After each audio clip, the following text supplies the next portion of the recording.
Mais uma vez, bom dia, você que está em casa, e vamos lá.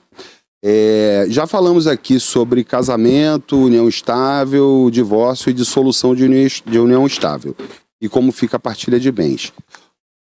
A gente vai retomar esse tema a pedidos, tá? Foram inúmeros pedidos dos telespectadores para que a gente voltasse para explicar novamente. E manda sua perguntinha também que a gente pode responder aqui ao vivo para você. Então vamos recapitular rapidinho aqui, pessoal. O casamento, quando ele é dissolvido, quando ele termina pelo divórcio, tá? É uma das formas de extinguir o casamento, o divórcio. A união estável é um pouquinho diferente, não há divórcio. Ela é feita a dissolução da união estável. Tanto o casamento quanto a união estável podem ser extintos de forma extrajudicial, em cartório de notas, através de escritura, e aí tem que cumprir determinados requisitos. O primeiro deles é as partes estarem em comum acordo, elas estarem de acordo sobre os termos do divórcio e da dissolução da união estável. Não havendo acordo, isso é feito através de um processo judicial, o que costuma demorar mais e ter custos mais elevados para as partes. Tá? Passado esse ponto, ou até neste ponto, as pessoas fazem a partilha de bens. Como é feita essa partilha? O casamento que mais... o regime de bens mais comum, tá, aqui no Brasil é o regime da comunhão parcial de bens. O que isso significa? Que o casal, tá, através do fruto do seu trabalho, do esforço mútuo, do esforço das duas partes, tem direito, cada um, a 50% de tudo aquilo que o casal e os companheiros conquistaram durante a constância da sociedade conjugal, durante o casamento ou durante a união estável. Isso é dividido da seguinte forma: 50% para cada um. A companheira ou a esposa fica com 50%, o companheiro ou o marido fica com 50%. E aqui é importante a gente esclarecer que a lei não faz qualquer distinção quanto ao caso, por exemplo, de um companheiro ganhar 50 mil, ou uma companheira ganhar 50 mil, e o outro ganhar 10 mil. Tá? Não faz a menor distinção. Os dois vão dividir metade de tudo aquilo que eles construíram como patrimônio. Tá? Muitas vezes isso gera confusão. E muitas vezes, quando eu digo, na maioria das vezes. O primeiro ponto, Pérola, que faz com que tenha-se muita confusão é que as pessoas não sabem bem os seus próprios direitos. E o segundo ponto é que algumas vezes algum companheiro ou marido ou esposa tenta levar alguma vantagem. Tá? E isso dá confusão e a lei não permite, a lei proíbe. Tá? Se a pessoa não quer que a outra, que seu companheiro, a sua companheira, o esposo, o marido, tenha direito ao que ele tem como patrimônio, melhor mudar o regime, né? Casar pelo regime da separação de bens, que é perfeitamente possível. Isso evita essa confusão patrimonial. Na verdade, não é confusão patrimonial, mas evita essa confusão familiar que vocês podem estar expostos. E, além do casal ou ex-casal sofrer, quem mais sofre são os filhos, caso vocês tenham. Tá? Então, essa questão patrimonial é muito importante que ela esteja sempre muito bem clara. E que, ao contrair o matrimônio, o casamento, ou quando as pessoas resolvem ir morar juntas, ter uma vida em comum, a união estável, seja ela formal ou informal, é bom isso tudo ser muito, muito bem esclarecido para que evite esse problema futuro. Tá? Olha, quando se fala em casamento e união estável, a gente ainda tem muitas dúvidas, né? Como é que funciona, se a pessoa que é do casamento estável, da união estável, ela é casada, ela é solteira, como é que funciona isso na prática realmente? A pessoa na união estável, ela é considerada civilmente casada, solteira, nesse processo ali de separação, como é que fica essa partilha de bens? Eu vou falar primeiro da questão do Estado Civil. Tá? A pessoa, quando casa, tem o Estado Civil alterado. Ela deixa de ser solteira para ser casada. E após o divórcio, caso venha a se divorciar, ela deixa de ser casada para ser divorciada. Ela não volta mais a ser solteira. Os conviventes em união estável, diferente do que acontece no casamento, eles não mudam o estado civil. Eles permanecem solteiros, porém conviventes em união estável, que pode ser informal, como eu já te falei, ou pode ser formal também. Volto a falar, a formalização da união estável, ela é feita em cartório por escritura pública, onde ali, inclusive, as pessoas podem optar pelo regime de bens, que é a separação de bens, a comunhão universal, onde se comunicam todos os bens das duas partes, e a separação de bens, onde não há comunicação dos bens. Aí você perguntou também, eu respondi a sua pergunta? Tá. Aí você perguntou sobre a partilha de bens. Isso. No regime da comunhão parcial de bens, como eu já falei antes, tudo aquilo que foi produzido, que foi construído pelo casal durante o relacionamento, ele tem que ser partilhado pelos dois. Tá? A razão de 50% para cada um. Na separação de bens, não há essa divisão. Por quê? Porque os negócios de cada uma das pessoas, o patrimônio, ele é gerido de cada uma das pessoas de forma individual. Ele é o patrimônio próprio, exclusivo dele. Tá? Então, esse patrimônio, ele não se comunica com o da outra parte. Então, não há essa distinção. Eu estou falando da comunhão universal, da separação. Quando se casam pelo regime da comunhão universal de bens, todo o patrimônio é conjunto. Tá? Os patrimônios individuais passam a integrar um ao outro e é visto como um patrimônio único pertencente ao casal. É uma universalidade de bens e direitos que pertencem ao casal.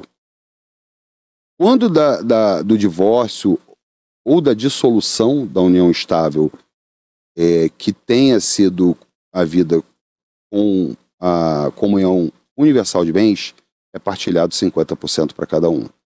Olha, e em relação ainda à união estável, quando você não declara ali, quando você não tem no cartório, quando você não vai lá com o seu cônjuge no cartório, faz tudo certinho ali a escritura, e você só está morando junto, né? Como é que funciona? Existe um tempo, existe um período para que isso seja declarado, seja considerado, haja uma união estável e ali haja uma partilha dos bens, ou não? Você casou, está vivendo ali um tempo junto e já tem direito ou não tem? Como é que funciona, doutor? Não existe uma regra que fale sobre essa questão temporal, o tempo, clara, de forma muito clara. Na verdade, não fala sobre isso. O que mais conta para união estável, é a vontade das pessoas de permanecerem juntas e constituírem uma família. Tá? Não importa se tem 20 anos, se tem 6 meses, se tem 1 mês. Hoje a gente vê relacionamentos que iniciam de forma muito forte, né, e muito rapidamente as pessoas vêm morar juntas e constituem a sua família, ainda que só o casal, né, e posteriormente podem vir a ter filhos. Então não há assim, uma regra sobre o tempo. O que vale é o que as pessoas querem, a sua vontade, o ânimo de permanecer juntas e constituir uma família. Mas a partir até de 1 mês já é considerado uma união estável? Não tem nada a ver? Assim, o termo inicial, Toné, é muito difícil ser determinado porque ele é exclusivamente daquelas pessoas que estão naquele relacionamento. Uma pessoa pode conhecer outra e dentro de 1 mês achar, olha, com essa pessoa eu quero passar o resto da minha vida. Sim, se a pessoa morrer, morrer e aí tem bens para dividir, mas eu só tenho 1 ano com essa pessoa, tá valendo? Tem direito? Pode valer sim. Tem direito a bens? Pode valer sim. Não existe um tempo determinado, não existe um tempo definido. Então pode valer sim. Tudo depende do caso. O que aconteceu com aquele casal, com aquela família? Ah, já namoravam há 6 meses. Não vou nem botar um prazo longo aqui do namoro, não. Namorava 6 meses, resolveram morar junto. Ali você já percebe que existe uma vontade dos dois de permanecer juntos e constituir uma família.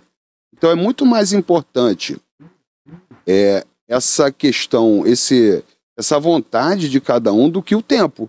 Ele conta mais do que a vontade de estar junto, de constituir a família, de ter uma vida em comum, conta mais do que o tempo para isso. Agora você vai me explicar uma coisa, que eu até dar se eu puder.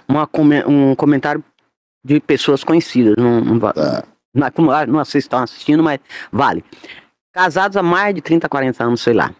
Ele agora tá morando com outra mulher, tem 10 anos. Só que agora a nova mulher tá pressionando para ele pedir o divórcio. A esposa antiga não quer dar. Tem um patrimôniozinho, e tem uma pensão riquíssima dele, que ele era funcionário, servidor federal. Então tem uma pensão riquíssima em jogo. Ele tá vivo ainda, né? Tá vivo. Tá, ok. Mas acontece que a ex-esposa não quer assinar o divórcio. Ela teme perder não só a pensão, com morte dele, essa pensão vai ser o quê? Divide, mesmo sem o divórcio, sem a homologação do divórcio. Fica pra quem? Fica pra ex-esposa o total, ou ela vai ter que dividir com a nova esposa, que já tem 10 anos que mora com ele? A esposa, vamos considerar que eles tenham se casado pelo regime da comunhão parcial de bens, tá, Toné? Eles casaram pelo regime da comunhão parcial de bens. Tudo aquilo foi construído por ele enquanto casado, tá? Ela fica com 50%.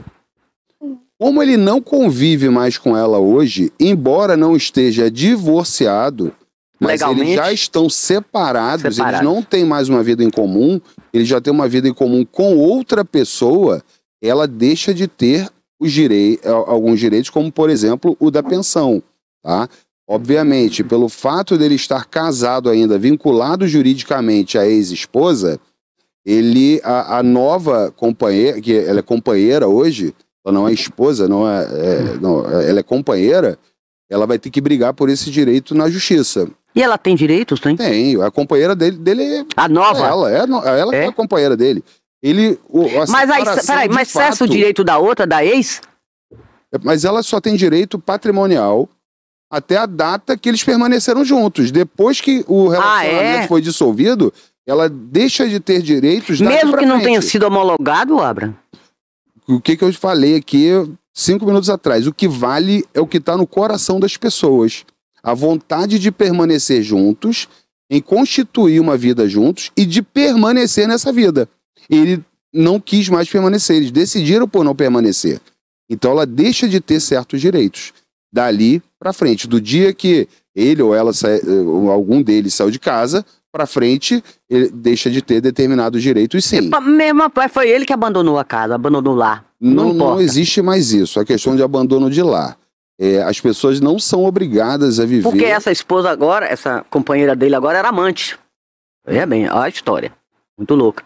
Só que, então, na hora que ele morreu, agora, vamos dizer, se ele morrer, Deus me perdoe que eu não morra tão cedo, mas se ele morrer agora, a ex-esposa perde o patrimônio, ou vai ter que dividir com a outra? Não, Toné, a gente precisa fazer aqui a separação dos tempos. É como você falou, porque o patrimônio foi adquirido quando ele estava com a ex. Mas ele pode ter constituído o patrimônio posteriormente também, ou ter continuado. Com a outra não tem nada. Toné, preste atenção. É uma questão fácil de a gente entender. Me explica aí direitinho, que eu não tô entendendo. Vamos lá, ele quando se casou com a ex dele, tá? Vamos tratar de ex e atual, vamos chamá-las assim. Quando ele casou com a ex, vamos botar aqui que ele não tinha nada. Aí eles casaram, ela deu sorte pra ele deu sorte pra ela, constituiu um patrimônio, vamos botar um número aqui, de R$1 milhão. No dia que ele resolveu, ou ela resolveu, que eles não teriam mais aquela convivência em comum, aqueles R$1 milhão pertencem aos dois. Tá? Então, 500 mil para cada um. Daquele dia em diante, pertence exclusivamente a ele. Como hoje ele tem uma companheira, ele convive em união estável com outra pessoa, ela passa a ter os direitos patrimoniais sobre o que eles dois, em conjunto, construíram A partir dali, a partir da separação do momento da outra. em que eles começaram a conviver. Mas lá pra trás, não. Para trás, não. A não ser no caso da herança, ela sendo herdeira dele, ela teria esse direito, sim, como herdeira. Mas o marco temporal é o momento em que eles resolveram constituir a vida em comum. Como o patrimônio dele, os 500 mil que a gente falou 1 minuto atrás, já fazia parte do patrimônio dele, num caso de dissolução dessa união estável, quando vier a ser formalizada, ela não teria direito a isso, que é um bem particular dele, que foi constituído antes da união estável com ela. Eu acho que assim ficou mais claro, né? Agora, inclusive porque com a ex tem filhos, não é? Os filhos não têm nada a ver com isso. Não tem nada a ver com isso, porque os pais estão vivos. As obrigações com os filhos permanecem inalteradas. Sim, e a pensão? A pensão vai ser da ex. Da ex não. Peraí, calma, gente. Sim. A pensão vai ser da atual. Porque é ela que está convivendo com ele. Total? A não ser que os filhos também tenham direito. Aí menores, não são menores. Agora sim, peraí. Porque ela conseguiu, não sei se é 30%, 40% dessa pensão. Ah, não, mas peraí. Ele paga uma pensão para ela. Não paga. É por lei. Não, olha só.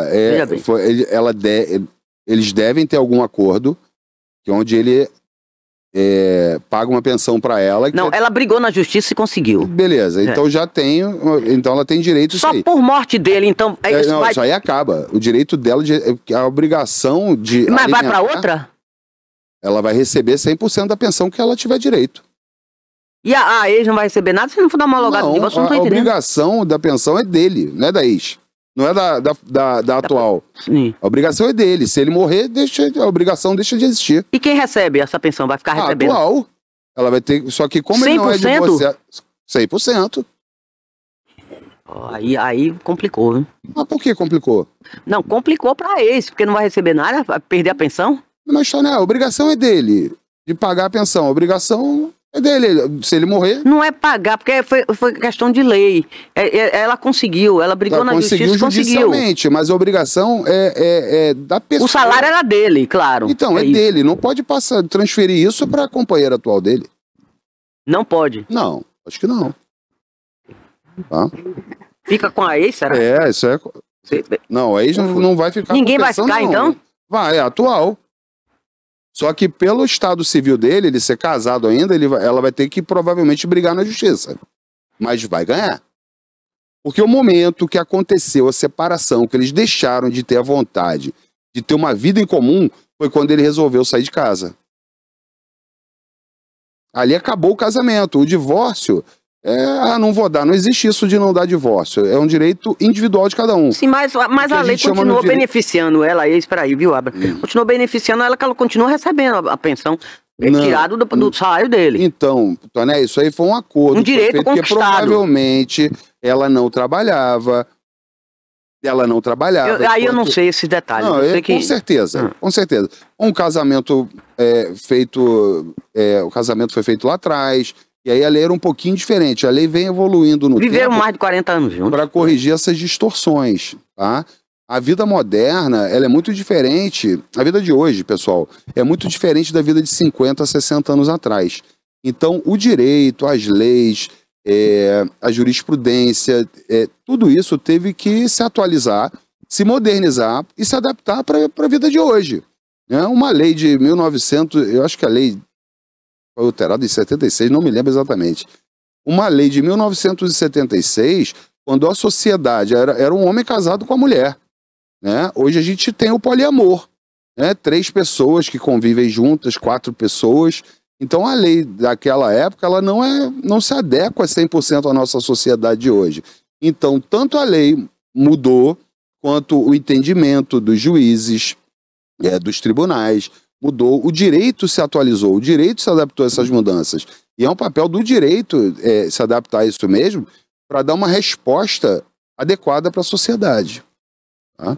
Bom. Você ia me fazer uma pergunta. Isso, olha, os nossos amigos estão ligadinhos aí no YouTube e deixaram, além de muitos elogios, algumas perguntas, doutor.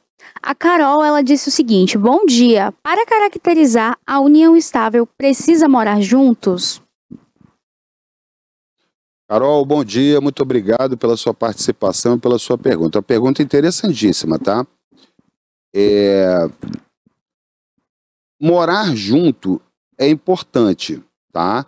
Ali a gente consegue enxergar, vislumbrar de forma inequívoca ou quase inequívoca que existe a vontade de ter uma vida em comum. Mas não é tão incomum assim, e não é incomum mesmo.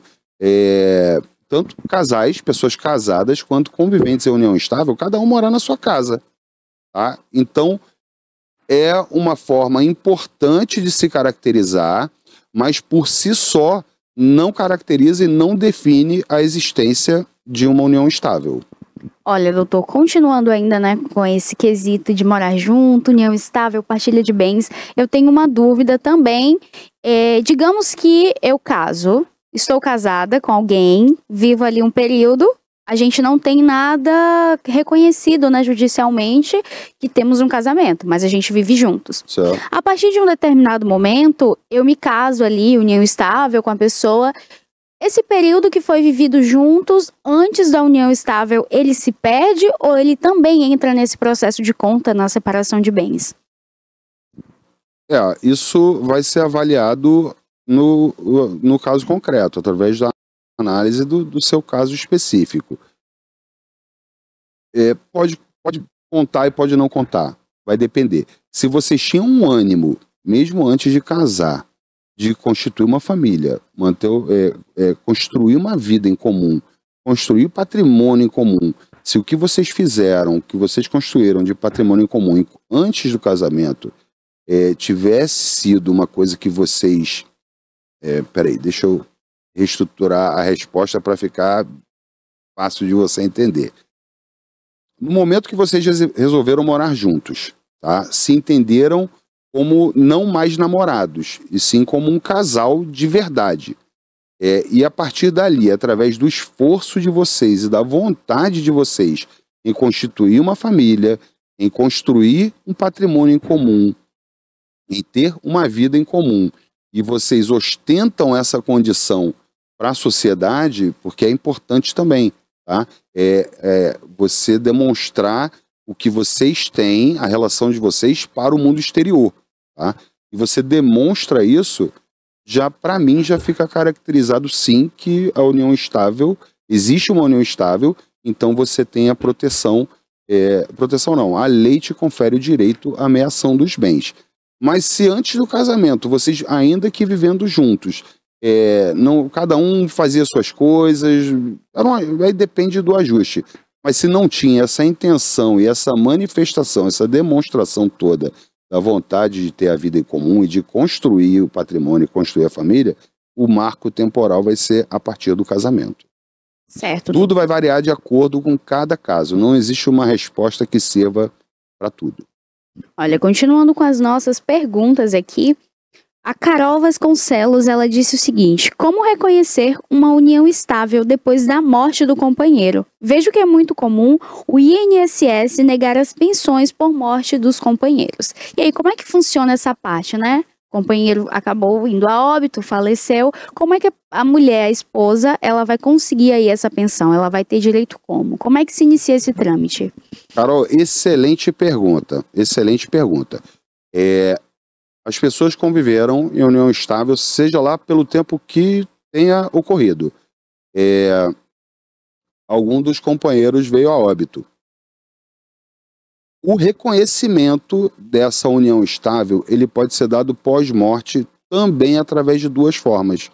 De forma extrajudicial e de forma judicial. O INSS, ele nega sim a união, quando não há o contrato de união estável por escritura pública, ele nega sim os benefícios. A pessoa tem que vai entrar primeiro com requerimento administrativo, vai ser negado e ele tem que entrar na justiça. Inclusive, para as pessoas que casam somente no religioso, o INSS não reconhece o casamento religioso sem efeito de casamento civil para fins previdenciários. Tá? Então, para deixar a sua companheira, o seu companheiro seguro para que ele tenha direito à pensão, caso um de vocês venha a óbito. E isso é muito importante, tá, pessoal? Presta atenção nisso, isso é muito importante. É bom fazer o casamento, tá? Ou fazer a declaração pública de união estável, além de colocar o seu companheiro ou a sua companheira como dependente seu lá no INSS, tá?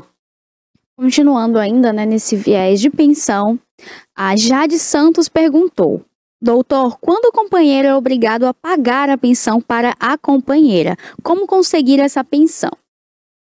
Jade, muito obrigado pela sua pergunta. Hoje a regra é que não tem pagamento de pensão. Não existe pensão para ex-companheira, nem para ex-companheiro, nem para ex-marido, nem para ex-esposa, tá? A regra é essa. Mas, no caso de uma das partes, e a pensão aqui não é válida só para a mulher, não, tá? É válida também para o homem. Se essa pessoa, ela ficou durante o relacionamento dependente economicamente do seu companheiro, ou do seu marido, ou da esposa, seja lá do que for, pode haver sim. Essa pensão pode ser temporária, pode ser por um determinado período de tempo, para que a pessoa consiga os meios próprios de subsistência, tá? Mas é possível, sendo que a regra é que não há pensão. Olha, o Luiz Costa deixou a seguinte pergunta: bom dia, doutor Abrão. Como funciona a partilha de bens materiais, tipo casa, carro? Oi, Luiz, muito obrigado pela sua pergunta. Bom dia para você também. Luiz, se o casamento foi, ou a união estável, foi pelo regime da comunhão parcial de bens, tudo aquilo que foi adquirido, tudo aquilo que foi construído durante a constância do casamento ou da união estável deve ser repartido ao meio, aos dois. Cada um vai ficar com 50%.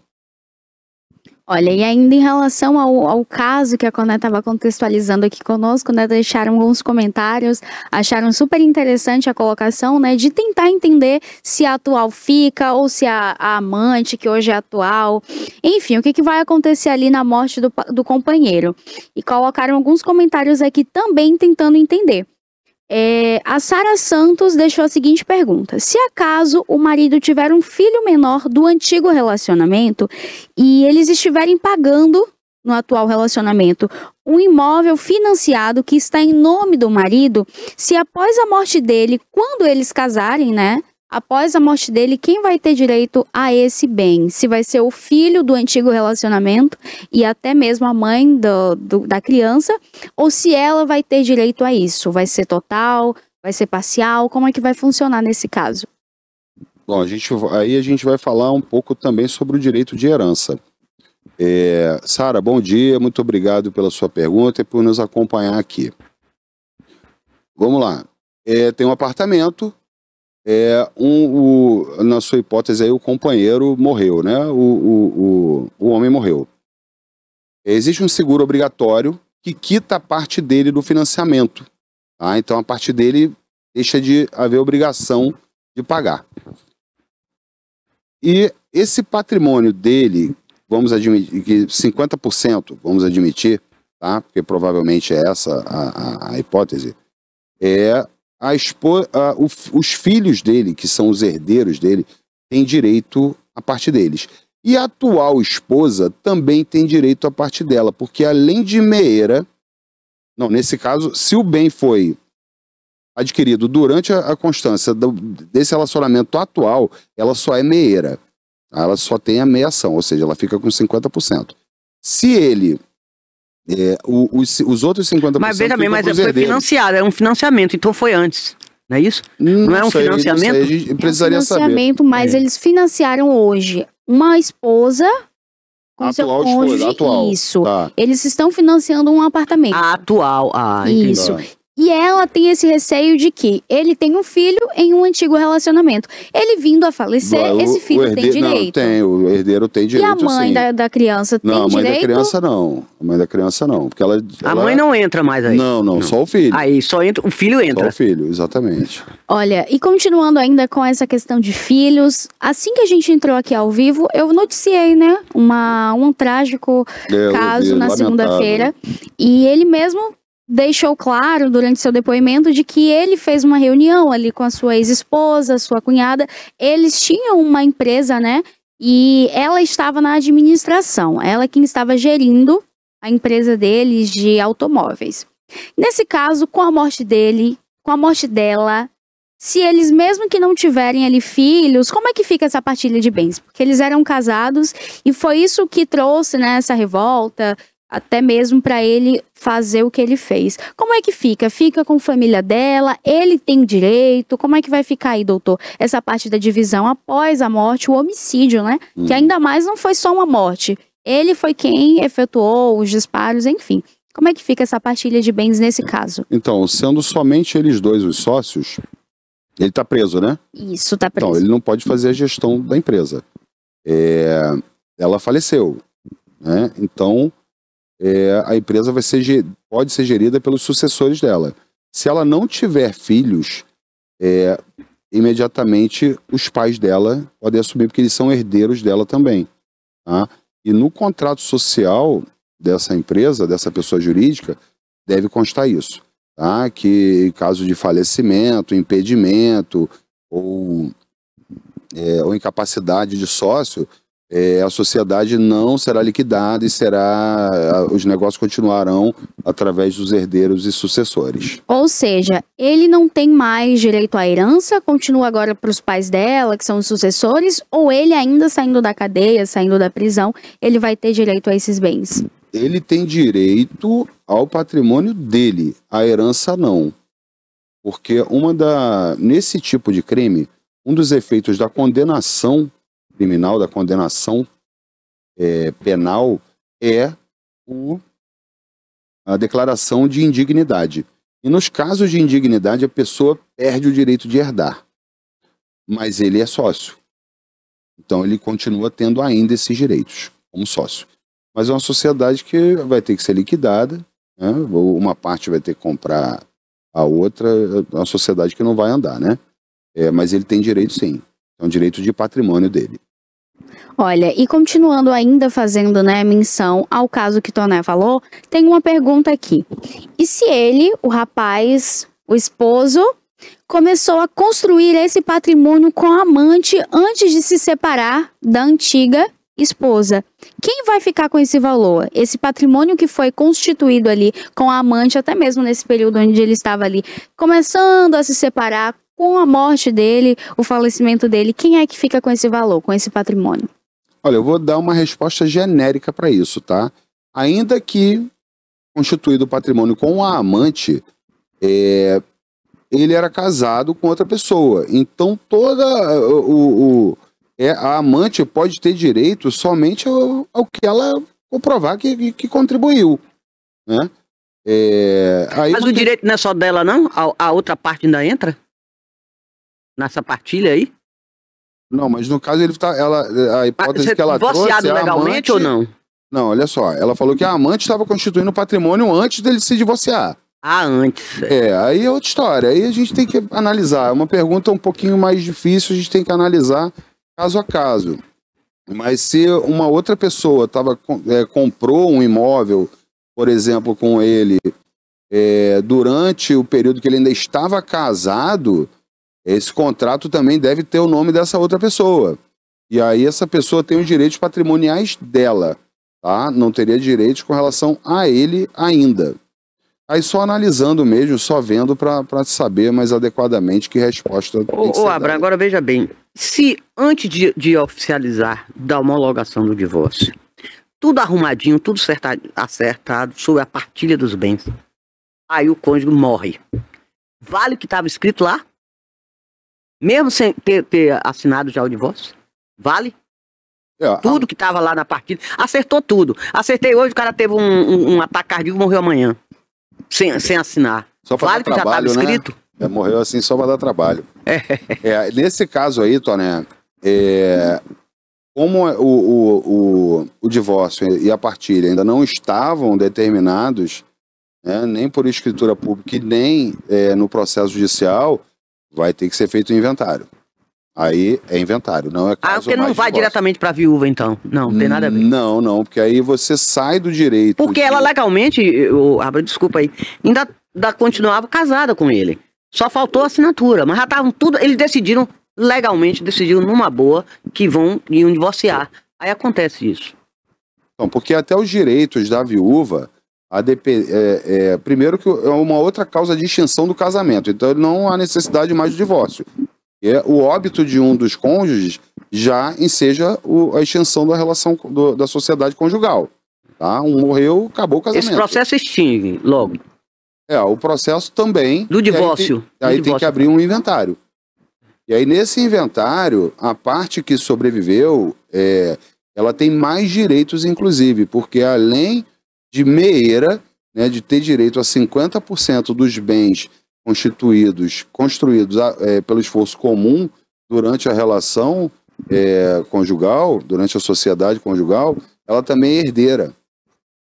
Tá? Então ela tem direito à meação dela e a participação do quinhão, da participação no quinhão dela na herança. A situação dela até melhorou, né? Nesse caso aí, o óbito veio numa boa hora para ela, né? Já estava se divorciando, mas aí o cara morreu, então ela deixou de ser só meeira para ser meeira e herdeira. E herdeira integral. Agora sobre comunidade... Vamos falar de coisa boa, onde o homem não morra, Toné. Você só tá dando notícia. Desculpa aí. Só coisa ruim. São uns exemplos terríveis, Mas a gente tem que pensar. Não pensar no futuro, não, é no presente. É só o homem que morre, né, gente? Não é a mulher, não. Só o homem. Peraí. Não. Desculpa aí. Também a mulher também pode acontecer o contrário. E pode ser até que a mulher seja economicamente melhor, numa posição melhor hoje do que o homem. Comum, tá? Isso é extremamente comum. Agora, mais do que a gente imagina. Vamos para um assunto sério aqui, que é mais do que... É muito interessante, que é a comunidade LGBT. As regras são as mesmas? União estável? Coisa, gente. A união estável? Diferença. Não faz diferença. Desculpa, pessoal. Diferença nenhuma, tá? A sua liberdade de viver com quem você quer é uma liberdade garantida pela Constituição. Essa identidade de gênero não tem nada a ver. Não, é uma liberdade garantida pela Constituição Federal, tá? Você pode viver com quem você quiser. Mas você vai ter que comprovar a união estável, né? Pode, Toné, pode casar, pode fazer escritura de união estável, ele tem os mesmos direitos. Pode morar junto. Pode. Não faz distinção de sexo. A Constituição Federal, o espírito constituinte... As regras são as mesmas. Mesma coisa, diferença nenhuma. Okay. E eu falo isso com certa paixão, porque isso foi uma conquista muito grande para as pessoas, né? Para os homossexuais, para as pessoas que gostam e se relacionam com pessoas do mesmo sexo. Porque antes era extremamente discriminado, não tinha benefícios previdenciários, era uma luta para conseguir. E, assim, é a liberdade das pessoas de viver com quem quiser, amar quem quiser, tá? Então, eu achei que foi um grande avanço. Desculpa, você me fez uma pergunta, eu não ouvi. Não, era sobre isso mesmo, sobre isso. Mesma coisa, pessoal. As mesmas regras. Mesma regra. Olha, então, encerramos o nosso quadro por hoje. Quero te agradecer aqui em nome dos nossos telespectadores e toda a família TVI, né? É sempre muito bom estar por dentro, entendendo os nossos direitos, os nossos deveres também. E foi muito bom o nosso bate-papo. Te espero na próxima semana, na próxima quarta-feira. A gente tem esse encontro marcado aqui às 10 horas com o quadro Entenda Direito. Obrigada, doutor. Sempre muito bom te ter aqui. Pérola, mais uma vez, obrigado aí. Toné, obrigado pela sua participação. Na próxima, mata a mulher também, não mata só o homem, não. Desculpa aí, não é dizer que é a parte que me toca, não. Desculpa aí. Tanto faz, de um lado ou do outro. Ambas as partes, ambos os lados. Tanto faz o homem como a mulher. Isso, exatamente. Né? E para você que nos assistiu, que nos acompanha sempre, muito obrigado pela sua audiência. Quarta que vem, 10 horas aqui de novo. Um abraço para você.